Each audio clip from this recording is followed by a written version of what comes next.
तुलसीदास जी ने मैके को छोड़कर सीधे कहां पर आ गए? बनारस में आ गए। बनारस जानते नहीं जानते क्या? भगवान शिव की नगरी बनारस में आ गए। अब तो एक ही मन में लगन थी, बस राम से मिलना है, राम से ही मिलना है और दुनिया में किसी से कोई काम नहीं। गंगा जी में स्नान करें और राम राम का स्मरण करें। अब तो राम से ही मिलना है। इतना प्रेम पत्नी से किया, अगर उससे आधा भी करता तो मुझे ये तायने सुनने ना पड़ते। सच्चा प्रेम राम से करने लगे। और एक बात की बात है, पहले काल में शौचालय हुआ करते थे, वो कहाँ हुआ करते थे? घर में नहीं हुआ करते थे। अब तो सरकार की योजना है, कुछ भी कर दे घर। पहले के समय में शौचालय घर में नहीं हुआ करते थे, घर मंदिर हुआ है। घर को क्या कहते हैं? मंदिर। और मंदिर में सुलभ बन सकता है? नहीं। लेकिन सरकार तो कहेगी ना, जहां सोच वहां पर। तो तुलसीदास जी महाराज लोटा लेकर सुलभ करने के लिए जाया करते थे। कहां पर? जंगल झाड़ी जाया करते थे। कथा समझ में आ रही है ना आ रही है? अरे बताए दो, सबकी समझ में आ रही है। तो तुलसीदास जी जब सुलभ करने लोटा लेके जाया करते थे जंगल झाड़ी में, और ये आदत होती है, इसको कुछ करा नहीं जाता कि जब स्वच्छ कर लिया मामला तो थोड़ा बहुत जल रह जाता है लोटे में। जब सुलभ करके आते थे तो लोटे में थोड़ा जल रह जाता था, और उस जल के लिए एक जंगल में पेड़ उगा हुआ था। बहुत विशाल पेड़ था, लेकिन सूखा हुआ पेड़ था। रोज जाना जंगल झाड़ी, लोटे में थोड़ा पानी पीछे से रह जाए गंदा संदा, उस पानी को पेड़ की जड़ में डाल देगा।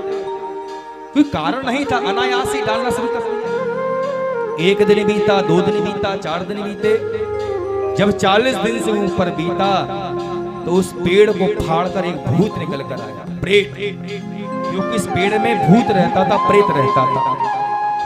जब पेड़ को फाड़ कर आया तो कहने लगा, तुलसीदास आज मैं बड़ा प्रसन्न हूं क्योंकि तुमने मेरे लिए पानी पिलाया। क्योंकि दुष्ट आत्माओं के लिए जो है गंदा पानी प्रिय लगता है। तुमने पानी पिलाया है और तुम्हारे पानी के पीने से मेरी मुक्ति हो रही है, मैं मुक्त हो रहा हूं। बताओ मैं तुम्हें क्या दे सकता हूं? तुलसीदास जी ने कहा, तुम भूत प्रेत, तुम भला हमें क्या दोगे? हम ही तुम्हें मुक्त कर रहे हैं, भला तुम हमें क्या दोगे? इतना जब कहा तो भूत ने कहा, मैं तुम्हें सब कुछ दे सकता हूं, मांगो तो सही। तुलसीदास जी ने कहा, जीवन में मांगने की जो चाह है ना, वो कोई और नहीं है, बस कृष्ण, बस राम से मिलना है। तुम राम से मिला दो तो हम जाने तुम सच्चे भूत हो। देना चाहते बात करते हो, भूत प्रेत क्या देंगे? मुझे जीवन में केवल राम ही चाहिए, क्या तुम राम दे सकते हो? और तुलसीदास जी मांग भी किससे रहे हैं? भूत प्रेत तो हनुमान जी के नाम से कांपते हैं। भूत पिशाच निकट नहीं आवे, महावीर जब नाम सुनावे। अब भैया जब भूत था वो भी परेशान हो गया, वचन तो दे दिया और राम जी से कैसे मिला? भूत ने कहा, देखो मैं नहीं मिला सकता राम से तुम्हारे, लेकिन राम से मिलाने का मार्ग बता सकता हूं। तुलसीदास जी ने कहा, क्यों बकवास कर रहे हो? व्यर्थ की बात कर रहे हो। नहीं मिलाना है तो नहीं खत्म करो बात के लिए। उसने कहा, ऐसे कैसे? आपने मुझे पानी पिलाया है, आपका ऋण मेरे ऊपर है, मैं आपको मिलाकर ही रहूंगा।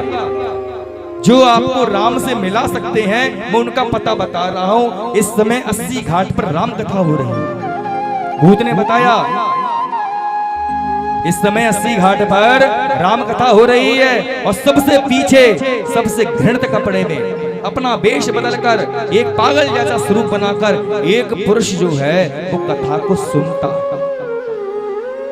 आपस में आकर कथा में बातचीत नहीं करता कि भैया तेरे घर में का बनो है और मेरे घर में का बनो है। आज देखो मोर की चोंच टेढ़ी हो रही है, आज देखो बहुत अच्छा भजन गाया। ये व्यर्थ की बात नहीं, केवल कथा सुनता है श्री हरि की, भगवान राम की। वो पुरुष जो है अपना वेश बदलकर, और जानते हो वो कौन है? वो हनुमान जी महाराज राम कथा के परम रसिक हैं। उस भूत ने बताया कि जाओ 80 घाट पर राम कथा हो रही है, और उन पुरुष को पकड़ सको तो पकड़ लेना, क्योंकि हनुमान जी महाराज हैं। सबसे बचते बचाते हुए स्वरूप बदलते, वो कथा सुनने रोज आते। लेकिन तुलसीदास जी के लिए विश्वास नहीं हुआ। वे जाते हैं 80 घाट पर, तो देखते क्या है, वहां पर एक जो पुरुष जो था वह निकल कर जा रहा था। तब तक वहां तक पहुंचते, तब तक वो चला ही गया। दूसरे दिन मन में विचार किया, अब की बार कथा में पहले से ही आऊंगा। अब कथा में तुलसीदास जी अगले दिन पहुंचे, सबसे आगे बैठ गए और कथा तो हो रही थी, लेकिन मन में क्या विचार है, वो वेश को बदलकर बैठने वाला, चप्पल जूते के ऊपर बैठने वाला वो पुरुष कौन है। मन में विचार आ गया। जब देखा कि भाई हनुमान जी महाराज अपना वेश बदलकर जब आए, जूते चप्पल के ढेर के पास में बैठकर भगवान की प्रेममयी कथा को सुनने से प्रारंभ कर दिया। जैसे ही आरती हुई, सब आरती में लग गए। जैसे ही वो पुरुष वहां से उठकर जाने शुरू हो गया, वैसे तुलसीदास जी पीछे लग गए। अब तुलसीदास जी पीछे पीछे, अब वो पुरुष जो हनुमान जी जो वेश बदल के थे वो आगे आगे। हनुमान जी ने सोचा, भैया जी कौन पीछे लग गया, अब कैसे अपने स्वरूप को बदले। बहुत देर हो गई चलते चलते। हनुमान जी आगे और वो पुरुष पीछे। भागकर आए वह पुरुष, तुलसीदास जी आए और वह हनुमान जी वेश बदलकर जो थे उनको पीछे से पकड़ लिया। हनुमान जी ने कहा, किसने पकड़ा मेरे लिए? और पीछे मुड़कर जब देखा तो तुलसीदास जी महाराज, तुमने पकड़ा क्यों, मुझे क्यों पकड़ लिया, मेरा क्या अपराध है? इतना जब कहा तो पीछे से आगे आ गए हनुमान जी। उनने कहा, मैंने आपको पहचान लिया है, या तो वचन दो वरना छोड़ने वाला नहीं।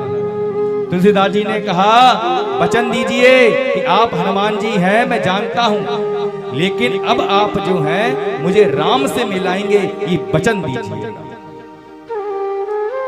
प्रभु जो हनुमान जी अपने वेश में आ गए पकड़ते ही, और तुरंत कह दिया, हाँ तुलसीदास जी, हम तुमको राम जी से मिलाएंगे। और आज भी बनारस में संकट मोचन हनुमान जी का जो मंदिर है ना, हर मंदिर में हनुमान जी का मुख सामने होता। जहां पर पकड़ा था तुलसीदास जी ने, वहां पर मंदिर बनाया गया, और पीछे मुड़कर जैसी देखा हनुमान जी ने, तो आज भी वहां पर जो मूर्ति हनुमान जी की है तो पीछे मुड़कर देखने हुई।